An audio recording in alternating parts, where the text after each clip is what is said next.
Voilà ce qu'on pouvait dire sur la situation et cette guerre qui a lieu en ce moment en Ukraine. On va passer maintenant à la politique. En France, la campagne présidentielle bat son plein. Nous sommes à un peu plus d'un mois du premier tour de la présidentielle. Et nous recevons ce matin François Asselineau. Bonjour. Bonjour. Merci d'être avec nous. Vous êtes le président de l'Union populaire républicaine. Vous êtes candidat à la présidentielle. Pour le moment, vous n'avez pas encore réuni les 500 parrainages nécessaires pour vous y présenter. On y reviendra dans un instant, mais d'abord, cette question, quelle est votre réaction face à ce qui est en train de se passer en Ukraine? Quelle est votre position vis-à-vis de la décision de Vladimir Poutine d'envahir l'Ukraine? Alors vous savez, quand il y a une guerre, il y a un dicton qui dit « la première victime, c'est la vérité ». Donc ce que j'essaie de faire, moi, depuis 15 ans que j'ai créé l'UPR, c'est d'essayer de dire la vérité. La vérité, c'est quoi? C'est premièrement que Poutine, là, a violé le droit international, et j'observe effectivement qu'à l'Assemblée générale des Nations unies, en se réfugiant derrière la Charte des Nations unies, en effet, l'Assemblée a voté très majoritairement contre la Russie. C'est normal parce qu'il doit être condamné. On n'a pas le droit d'intervenir dans un autre État militairement, sauf si on a l'autorisation du Conseil de sécurité, le chapitre 7. Ça, c'est un premier point. Un deuxième point, c'est qu'il y a aussi le deux poids deux mesures qui est insupportable. Parce que je ne vais pas ici à égrener le nombre de violations de la Charte, notamment par les États-Unis lorsqu'ils ont bombardé l'Irak, ou bien par la France lorsqu'elle a bombardé la Libye. Donc, prendre M. Poutine comme si c'était une espèce de diable et sorti d'un chapeau et que tout le monde appliquait la Charte, c'est faux. Troisièmement, pourquoi est-ce que Poutine a fait ça? C'est parce que ça fait quand même des années et des années que l'OTAN essaye de grignoter et de se rapprocher de plus en plus des frontières de la Russie. Mais il n'y a pas de troupes en Ukraine de l'OTAN. Non, il n'y a pas de troupes, mais il y a des formateurs canadiens notamment qui forment l'armée, qui est l'armée ukrainienne. Et justement, ce que veut Poutine, c'est empêcher que l'Ukraine devienne ce qui s'est passé en Estonie, en Lettonie, en Lituanie, en Pologne, en Bulgarie, en Roumanie, c'est-à-dire des pays où il y aurait des bases. Donc ça justifierait une invasion de l'Ukraine, selon vous? Alors, écoutez, on dit invasion, mais lorsque les États-Unis ont bombardé l'Irak, on parlait d'intervention. Donc c'est un mot... Moi, j'aimerais savoir Le contexte était différent. Oui, j'aimerais quand même savoir ce que il y avait Saddam Hussein au pouvoir, oui, il y avait qui n'avait d'ailleurs pas qui n'avait d'ailleurs pas d'armes de destruction massive, contrairement à ce qu'avaient dit les Américains. Moi, j'aimerais savoir ce que diraient les États-Unis s'il y avait un projet au Mexique d'installation de bases militaires à 50 km au sud du Rio Grande et face à la Californie, à l'Arizona, au Texas. Ça justifie de détruire tout un pays pour vous quand on voit ce qui est en train de se passer? Attendez, ce que j'observe, c'est que la crise de Cuba en 1962 a été très claire. Cuba est un pays libre, souverain et indépendant, mais lorsque Khrouchtchev a voulu installer des missiles, Kennedy a dit soit vous retirez, soit c'est la guerre nucléaire. C'est vrai ou c'est pas vrai? C'est vrai. Donc là, la même chose s'est passée. N'ajoutons aussi que depuis 8 ans, les républiques autoproclamées de l'Est de l'Ukraine sont victimes de bombardements massifs du régime de Kiev.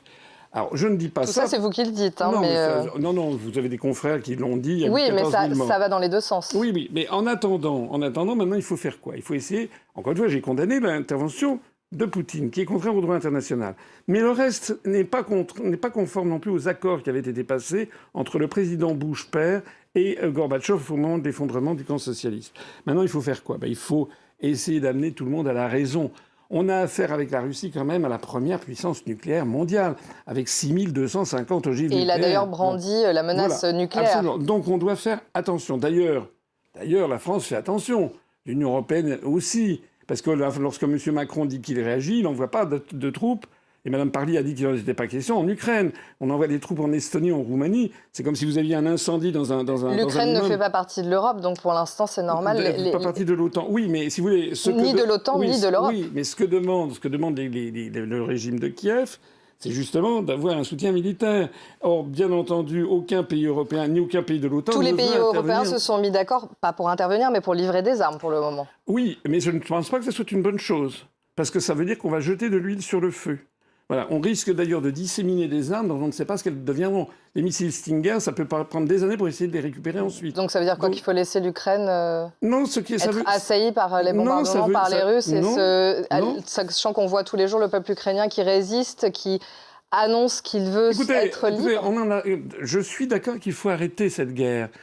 Mais moi, ce qui me chiffonne, si vous voulez, c'est que regardez ce qui se passe avec les Houthis au Yémen, regardez ce qui se passe au Congo, dans l'est du Congo. Il y a des zones dans le monde où il y a des centaines de morts tous les jours et on n'en parle pas. Donc il y a ici un narratif spécifique on en sur parle ces sur questions. France 24. Oui, sur France 24 peut-être, mais sur les grands médias français, on n'en parle pas. Les grands médias nationaux. Donc ce que je veux dire ici, c'est que si on est pour la paix, on ne donne pas des armes à un des belligérants contre la première puissance nucléaire mondiale. On essaie de faire aboutir la paix.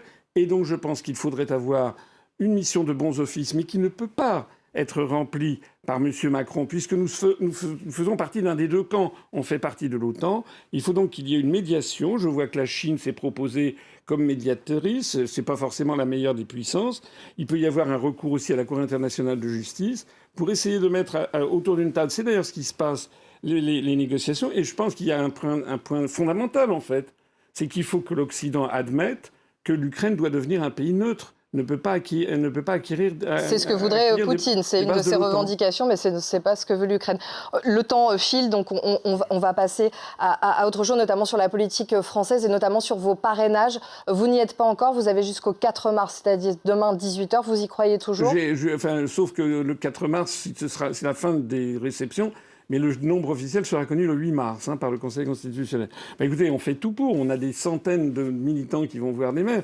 Le problème, c'est que les maires, d'abord, sont sous pression, ils l'ont dit. D'abord, beaucoup d'autres candidats ont eu des difficultés. Mais ce que j'observe, c'est que moi, je n'ai aucun soutien, aucun secours de M. Bayrou, qui, semble-t-il, a des parrainages qu'il distribue. Et si je vois comment ont évolué les parrainages de M. Zemmour, de M. Mélenchon, ou même de M. Poutou, qui d'un seul coup en a eu 90 de plus, je me dis que ces candidats-là sont soutenus par un proche du président de la République, alors que nous n'avons rien. Je me demande donc si le fait de proposer la sortie de l'Union européenne, de l'euro et de l'OTAN, et finalement, c'est peut-être quelque chose qu'on n'a plus le droit de dire en France. Alors on a le droit de le dire quelques minutes sur un plateau de télévision, mais il faut bien comprendre que si je ne suis pas candidat, eh bien il n'y aura aucun candidat en France à cette élection décisive qui proposera aux Français de sortir de l'Union européenne et de l'OTAN. Et de l'OTAN notamment, de l'OTAN qui, c'est notre analyse, l'OTAN qui nous entraîne dans un engrenage militaire. Et l'Europe, ça nous entraîne vers quoi si l'Europe nous entraîne pareil. Vous savez, l'Europe et l'OTAN, c'est à peu près la même chose, puisque l'article 42 du traité de l'Union européenne place la politique étrangère de sécurité et de défense de l'Union européenne sous la tutelle de l'OTAN. Ce que je vois, c'est que vous avez entendu ce qui s'est passé. Vous avez le président ukrainien qui demande l'adhésion rapide de l'Ukraine à l'Union européenne. J'ai vu que Mme Salomé Zourabichvili, la présidente de la Géorgie, demande à son tour l'adhésion rapide de la Géorgie. Ils le savent, c'est une procédure qui prend normalement des dizaines d'années. Mais est-ce que les Français se rendent compte de où on va ?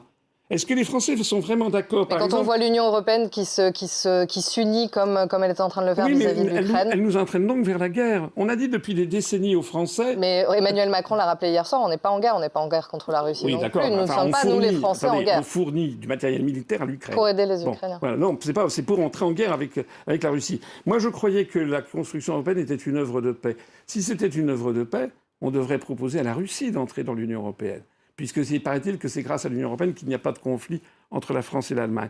Donc en fait, l'Union européenne est en train de se transformer, comme je le dis depuis 15 ans, en un phénomène agressif qui risque de nous entraîner, comme en 1914, par un jeu d'alliances automatiques vers un conflit planétaire. Il faut mettre le haut là à cette affaire. Ce sera le mot de la fin. Merci Monsieur Asselineau d'avoir été avec nous et d'avoir répondu à nos questions. Merci beaucoup.